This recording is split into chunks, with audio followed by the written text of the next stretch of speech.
Hello students, आप लोग कैसे हो। आशा है आप कुशल ही होंगे और पढ़ाई के लिए तैयार भी होंगे, ठीक है ना।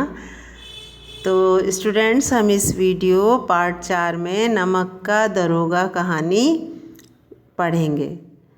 पिछले वीडियो में भी नमक का दरोगा कहानी समझ रहे थे। इस कहानी के हम 2 गद्यांशों को समझ चुके थे।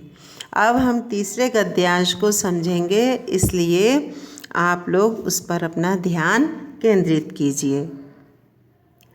जाड़े के दिन थे और रात का समय था। नमक के सिपाही चौकीदार के नशे में मस्त थे।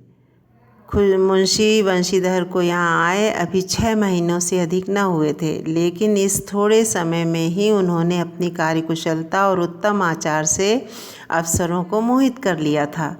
अफसर लोग उन पर बहुत विश्वास करने लगे।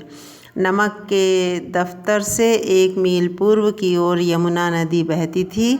उस नदी नाव का एक पुल बना हुआ था। दारोगा जी किवाड़ बंद किए मीठी नींद से सो रहे थे। अचानक आँख खुली तो नदी के प्रवाह की जगह गाड़ियों की गड़गड़ाहट तथा मल्लाहों का कोलाहल सुनाई दिया। उठ बैठे। इतनी रात गए, गाड़ियाँ क्यों नदी के पार जाती हैं? अवश्य कुछ न कुछ गोलमाल है। तर्क ने भ्रम को पुष्ट किया। वर्दी पहनी, तमंचा जेब में रखा और बात की बात में घोड़ा दबाए हुए पुल पर आ पहुँचे। गाड़ियों की एक लंबी कतार पुल के पार जाती दिखी। डांट कर पूछा, किसकी गाड़ियाँ हैं? मुंशी वंशीधर सर्दियों के दिन में रात के समय सो रहे थे कि अचानक उन्हें ऐसा लगा जैसे कुछ गड़बड़ है। तो जब उठकर उन्होंने देखा तो सही में कुछ गाड़ियां पुल पार करते हुए जाते दिखाई दी। उन्होंने डांट कर पूछा, किसकी गाड़ियां हैं? थोड़ी देर तक सन्नाटा रहा। आदमियों में कुछ कानाफूसी हुई। तब आगे वाले ने कहा, पंडित आलोपी दीन की। कौन पंडित आलोपी दीन? दातागंज के। मुंशी वंशीधर चौंके। पंडित आलोपी दीन इस इलाके के सबसे प्रतिष्ठित जमींदार थे। लाखों रुपयों का लेन देन करते थे। इधर छोटे से बड़े कौन ऐसे थे जो उनके ऋणी ना हों। व्यापार भी बड़ा लंबा चौड़ा था। बड़े चलते पुर्जे आदमी थे। अंग्रेज अफसर उनके इलाके में शिकार खेलने आते और उनके मेहमान होते। 12 मास सदाव्रत चलता था। जब मुंशीधर ने पूछा कि कौन है और ये गाड़ियाँ कहाँ जा रही हैं, तो पता चला कि पंडित आलोपी दीन की है और दातागंज के पंडित आलोपी दीन हैं और कानपुर लेके जा रहे हैं। ठीक है। तब ये पंडित आलोपी दीन के बारे में बताया गया कि ये वहाँ के प्रतिष्ठित जमींदार थे। इनका लाखों का रुपयों का लेन देन था। ये सबको कर्ज दिया करते थे, ब्याज कमाया करते थे। बहुत चालाक चतुर आदमी थे और अंग्रेज़ों के ये सपोर्टर थे। अंग्रेज़ों से ये मिलकर रहते थे, अंग्रेज़ों की बहुत खातिरदारी करते थे। इस तरह ये 12 मास साल भर इस तरह उनका इसी प्रकार का कार्यक्रम चलता रहता था। मुंशी जी ने पूछा, गाड़ियाँ कहाँ जाएंगी? उत्तर मिला, कानपुर। लेकिन इस प्रश्न पर कि इनमें क्या है, सन्नाटा छा गया। दारोगा साहब का संदेह और भी बढ़ा।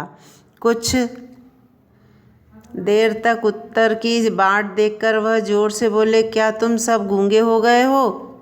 हम पूछते इनमें क्या लदा है। जब इस बार भी कोई उत्तर न मिला तो उन्होंने घोड़े को एक गाड़ी से मिलाकर बोरे को टटोला। भ्रम दूर हो गया। यह नमक के ढेले थे। उन्होंने जब पूछा इसमें क्या है तो किसी ने जवाब नहीं दिया। फिर दारोगा जी ने स्वयं जाकर देखा तो नमक के ढेले थे। पंडित आलोपी दीन अपने सजीले रथ पर सवार कुछ सोते कुछ जागते चले आते थे। अचानक कई गाड़ीवानों ने घबराए हुए आकर जगाया और बोले, महाराज, दारोगा ने गाड़ियां रोक दी हैं और घाट पर खड़े आपको बुलाते हैं। पंडित आलोपीदीन का लक्ष्मी जी पर अखंड विश्वास था, बड़ा विश्वास था लक्ष्मी जी पर, यानी धन पर बड़ा विश्वास था। वे समझते थे मैं धन से सबको खरीद सकता हूँ और धन से सारे काम बना सकता हूँ। वह कहा करते थे कि संसार का तो कहना ही क्या, स्वर्ग में भी लक्ष्मी का ही राज्य है। संसार तो लक्ष्मी का पुजारी है, स्वर्ग में भी लक्ष्मी का ही राज्य है, लक्ष्मी की ही, धन की ही चलती है। उनका यह कहना यथार्थ ही था। न्याय और नीति सब लक्ष्मी के ही खिलौने हैं, इन्हें वह जैसा चाहती वैसा नचाती है। सच भी है कि लक्ष्मी से ही सारे काम होते हैं। लक्ष्मी अपने इशारे पे संसार को चलाती है, न्याय नीति तक उसके खिलौने हैं। लेटे ही लेटे गर्व से बोले चलो हम आते हैं। यह कहकर पंडित जी ने बड़ी निश्चिंतता से पान के बीड़े लगाकर खाए। फिर लिहाफ ओढ़े हुए दारोगा के पास आकर बोले बाबूजी आशीर्वाद कहिए, हमसे ऐसा कौन सा अपराध हुआ कि गाड़ियां रोक दी गईं? हम ब्राह्मणों पर तो आपकी कृपा दृष्टि रहनी चाहिए। वंशीधर रुखाई से बोले सरकारी हुक्म। उस समय ब्राह्मण बड़े चतुराई से अपना काम बनाया करते थे, तो वे बोले हम पर तो कृपा दृष्टि रहनी चाहिए आप लोगों की, हम ब्राह्मण हैं। वंशीधर ने बड़े रूखे स्वर में कहा, कठोर स्वर में कहा सरकारी हुक्म है, सरकारी हुक्म से मैंने आपकी गाड़ी रोकी है। पंडित आलोपीदीन ने हंसकर कहा हम सरकारी हुक्म को नहीं जानते और न सरकार को, हमारे सरकार तो आप ही हैं। हमारा और आपका तो घर का मामला है, हम कभी आपसे बाहर हो सकते हैं? आपने व्यर्थ का कष्ट उठाया, यह हो नहीं सकता कि इधर से जाएं और इस घाट के देवता को भेंट न चढ़ाएं। मैं तो आपकी सेवा में स्वयं ही आ रहा था। वंशीधर पर ऐश्वर्य की मोहिनी वंशी का कुछ प्रभाव न पड़ा। आलोपीदीन ने समझाया कि हम तो आपको स्वयं भेंट चढ़ाने, धन देने आ रहे थे, आपने क्यों कष्ट किया? रिश्वत देने आ रहे थे। तो वंशीधर ने पर धन का कोई जादू नहीं फिरा। वे बोले कि ईमानदारी की नई उमंग थी, वे ईमानदार भी थे, नवयुवक भी थे, नई नई उनकी नौकरी थी और कर्तव्यनिष्ठ भी थे, शिक्षित थे। कड़क कर बोले हम उन नमक हरामों में से नहीं हैं जो कौड़ियों पर अपना ईमान बेचते फिरते हैं। आप इस समय हिरासत में, आपका कायदे के अनुसार चालान होगा। बस मुझे अधिक बातों की फुर्सत नहीं। जमादार बदलू सिंह तुम इन्हें हिरासत में ले चलो, मैं हुक्म देता हूँ। वंशीधर उनकी बातों में नहीं आए, धन का लालच उन्हें नहीं सताया और उन्होंने कड़े शब्दों में कह दिया कि हम नमक हराम नहीं हैं, हम तो कर्तव्यनिष्ठ हैं और आपको कायदे के अनुसार आपका चालान होगा, आपको हिरासत में लिया जाएगा। और उन्होंने अपने जमादार को उन्हें गिरफ्तार करने का हुक्म दे दिया।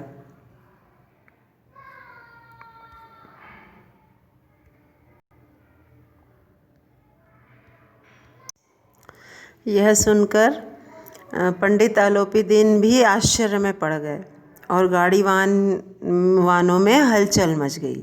ठीक है स्टूडेंट्स, इस कहानी को इस वीडियो में यहीं तक समझेंगे। अगले गद्यांशों को हम भाग 5 में समझेंगे। ठीक है।